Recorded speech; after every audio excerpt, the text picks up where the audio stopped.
Hey guys, welcome back to the channel. Hope you are doing great. In this quick tutorial, I'll show you how to clone our repository in GitHub.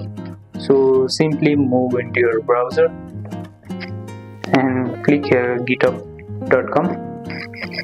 Now to clone the repository, you need to find the repository which you want to clone. Let's suppose I want to clone this repository. I want to clone. Now simply you can download it from the here, but you need to extract this file.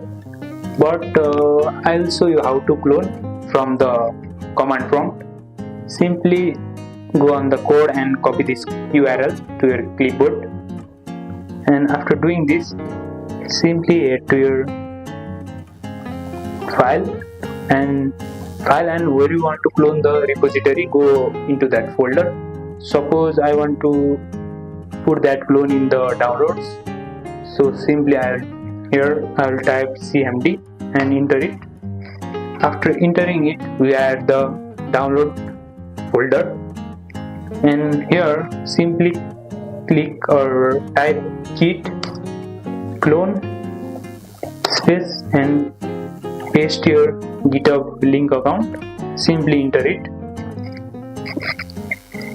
After that, as you can see, 12 out of 12 files are cloned in your folder, and this is the clone repository. As you can see, I can open directly. You don't need to extract it all. So that's it. If you like this video, make sure to like and subscribe, and I will catch you in the next one.